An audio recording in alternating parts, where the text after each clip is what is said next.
My name is Elias, and for years, I've been the head waiter at L'Etoile in Paris. My true job is not serving food. It's reading the unspoken, emotional language of our guests. I've learned that the most important stories are the ones never told aloud. Tonight, my attention was solely on Table 7. Julian was a man determined to control every detail of his proposal. He had bought the most expensive setting and the perfect timing. His focus was on the event, not the emotional reality. Across from him sat Seraphina. She was stunning, but her eyes held a troubling shadow behind a forced smile. When Julian talked about their elaborate future, she merely nodded politely, her gaze distant. This detachment was my first crucial clue. A woman awaiting a joyous proposal should not be so profoundly lost in thought. The conversation was all Julian, rehearsing his devotion loudly. When I served the sorbet intermezzo, the tension broke for a moment. Seraphina leaned in, asking me about the complex flavors. "Elias," she whispered, "is there lime zest in this?" I was instantly impressed. "You have an exquisite palate, mademoiselle. Very few people catch that subtle detail." This was our brief moment of genuine flirtation, a connection based on shared specificity. Her smile was real, radiant. She immediately tried to share her discovery with Julian, but he waved his hand dismissively. Good. Honey, just make sure you're ready. The photographer will be here in 15 minutes. Seraphina's light died instantly. The contrast was devastating. She saw the nuance in life. He only saw the schedule. I realized Julian loved the idea of Seraphina, the perfect fiancée for his perfect life, but he didn't truly see her. My internal alarm was sounding fiercely. I knew I had to act, professional protocol be damned. The atmosphere was thick with suspense. Julian was fidgeting, repeatedly patting the pocket where the ring box lay. Then I saw the crucial sign.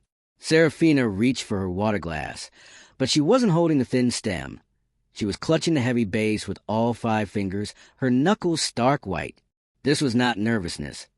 This was pure, physicalized dread. She was bracing herself for an emotional disaster. I realized she lacked the strength to tell him no in private, and he was about to force her into a public spectacle. The thought of her humiliation compelled me to move. Julian was clearing his throat and beginning to rise. The moment was upon us. I moved instantly. I didn't cause chaos. I caused controlled, disruptive accident. I slid past Julian and deliberately let the heavy silver water pitcher clatter hard against the table, splashing water and ice directly onto his tuxedo jacket. Over the ring pocket. The room went silent.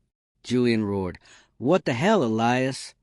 I bowed low, playing the role of the clumsy, apologetic waiter. "1,000 apologies, monsieur. You must follow me to the cloakroom immediately. That stain will set." As I ushered him away, I looked back at Seraphina. She wasn't angry. Her face was a picture of immense, immediate relief. She knew I had saved her. In the cloakroom, Julian was furious. I let him vent his rage before delivering the life lesson. "Julian," I said, "you were ready for the moment, but you weren't ready for her. You missed the lime zest, and you missed the fear in her hands. You forced her into a corner where she had to publicly break your heart." I handed him the dry ring box. "She needs a man who sees her inner world, not just a spectacle. Propose tonight, and you receive humiliation. Go home, talk to her honestly, without cameras, and be ready to hear the truth." The shame washed over him. He was humbled and grateful. This act of protecting her dignity was my greatest act of kindness. Part 3. The Aftermath and the Final Lesson. Chapter 5. The True Connection, approximate 700 words. Julian returned to the table subdued. He didn't propose. They talked softly, authentically. When they left, Seraphina paused by me.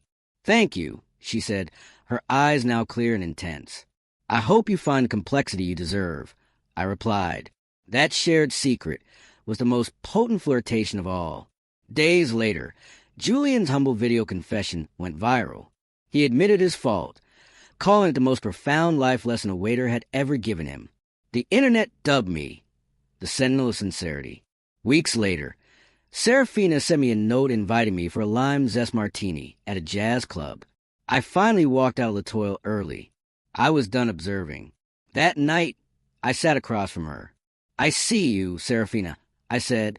"I see the woman who tastes the subtle complexity in everything." And in that honest moment, our true story began. Light bulbed the core lesson of the story.